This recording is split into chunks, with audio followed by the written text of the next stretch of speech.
follow up natin yung NLEX SLEX connector mga kababayan na ginagawa ngayon dito sa Santa Mesa. Kaya tingnan po natin ano yung kanilang nagagawa na.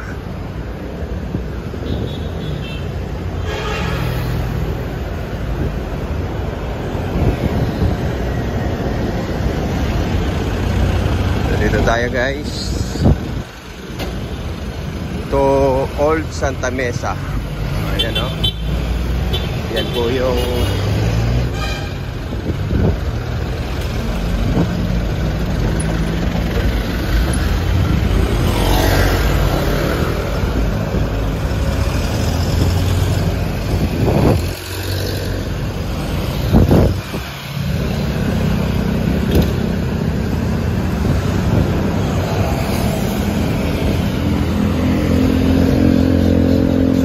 yung kanilang mga ginagawa guys at merong mga heavy equipment po tayo nakikita rito.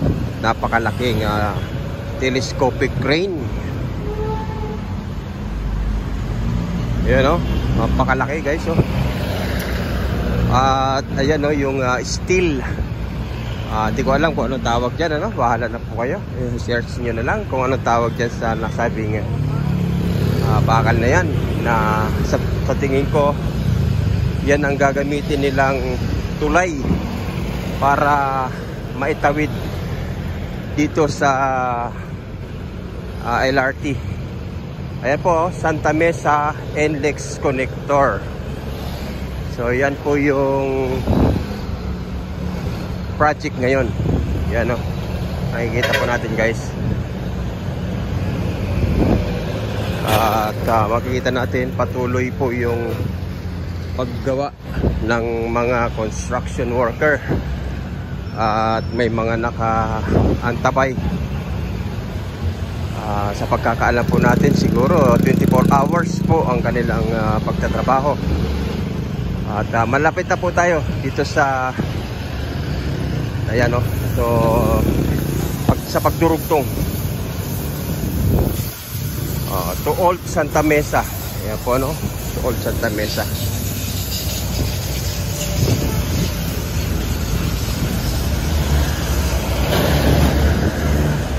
Ito guys. At marami-rami na rin po yung kanilang nagawa. So update po tayo guys. Update po tayo. Ngayon ay November 28, 2023. At ito po yung kasalukuyang na gagawa ngayon dito sa may Santa Mesa NLEX SLEX connector. Ayan guys. Yan ang yan.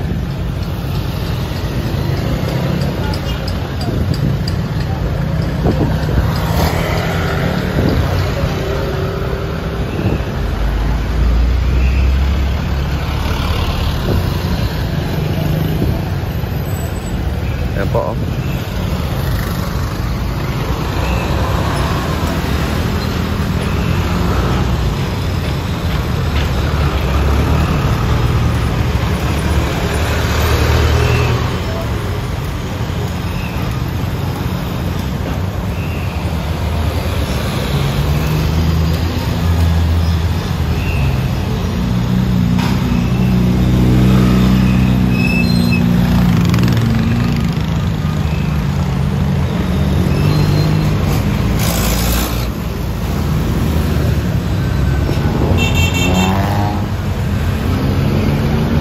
Po no, tinatawid na nila guys yung naturang mga no poste nakatayo na at silipin naman natin dito sa kabila.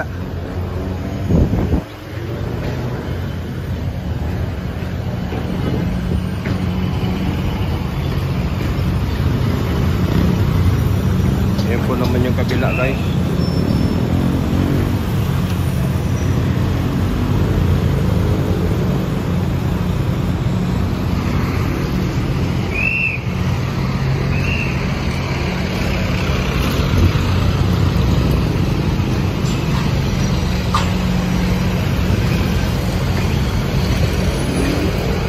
At ito naman yung kahabaan, no? Yung kabila, guys. So, dito tayo sa tabing release ng tren. Sa may release, no? Ito po yung dinaanan ng Skyway, mga kababayan. Ayun, guys, oh.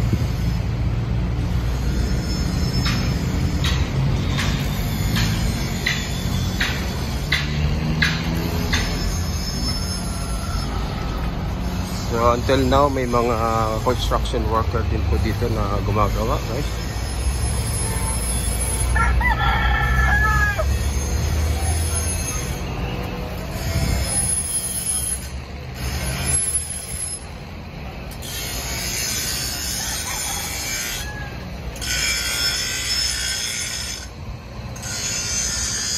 At yung sa dulo po na yun, yan na po yung PNR station.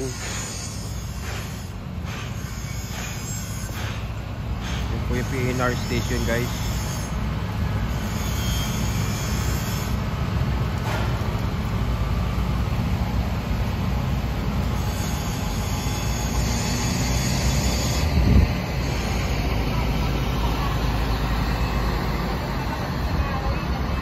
So patuloy po yung operation.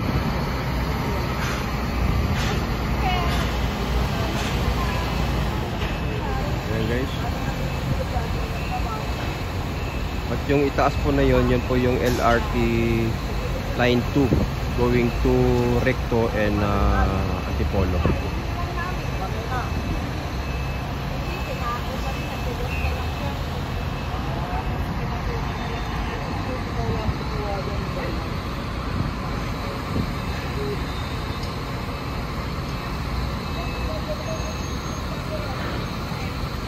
So, umaandar po yung telescopic ring, guys. Parang meron silang bubuhatin.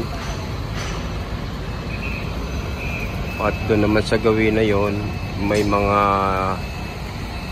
nagwi-welding.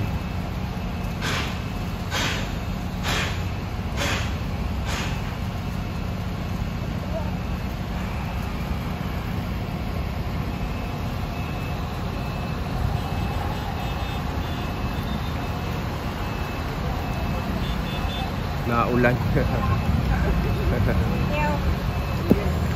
Tayo makikisilong nga. Wala.